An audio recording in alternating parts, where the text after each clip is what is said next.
என் பெயர் தாரணி. நான் கின்றாரா தமிழ் பள்ளியில் 6ஆம் ஆண்டு பயில்கிறேன். அனைவருக்கும் என் அன்பான வணக்கம். இன்று நான் பேசப்போகும் தலைப்பு செயற்கை நுண்ணறிவு நண்பனா எதிரியா என்பதாகும். இன்றைய உலகில் செயற்கை நுண்ணறிவு வேகமாக வளர்ந்து வருகிறது. நாம் பயன்படுத்தும் கைபேசியிலிருந்து மருத்துவமனை வரை, பள்ளியிலிருந்து வங்கி வரை எல்லா இடங்களிலும் செயற்கை நுண்ணறிவு பயன்படுகிறது. முதலில் இது நண்பன் என்பதை பார்ப்போம். மருத்துவத்துறையில் நோய்களை விரைவாக கண்டறிய உதவுகிறது. மாணவர்களுக்கு பாடங்களை எளிதாக கற்றுக்கொள்ள உதவுகிறது. விவசாயத்தில் விளைச்சலை அதிகரிக்க உதவுகிறது. கூடவே நம்முடைய வேலைகளை எளிதாக்கி நேரத்தை சேமிக்கிறது. இந்த வகையில் பார்க்கும் பொழுது செயற்கை நுண்ணறிவு மனிதர்களுக்கு ஒரு நல்ல உதவியாளர், ஒரு உண்மையான நண்பன். ஆனால் சிலர் இது எதிரி என்றும் கூறுகிறார்கள்.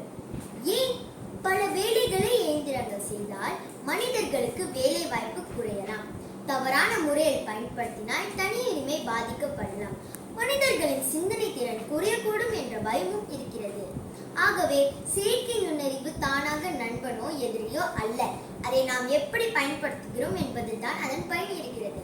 நன்றாக பயன்படுத்தினால் அது நம் வாழ்க்கையை மேம்படுத்தும் நண்பன்.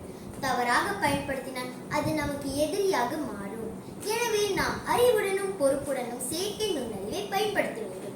இறுதியாக நான் கூற விரும்புவது, தொழில்நுட்பம் தவறல்ல, அதை பயன்படுத்தும் மனிதன்தான் முக்கியம். நன்றி.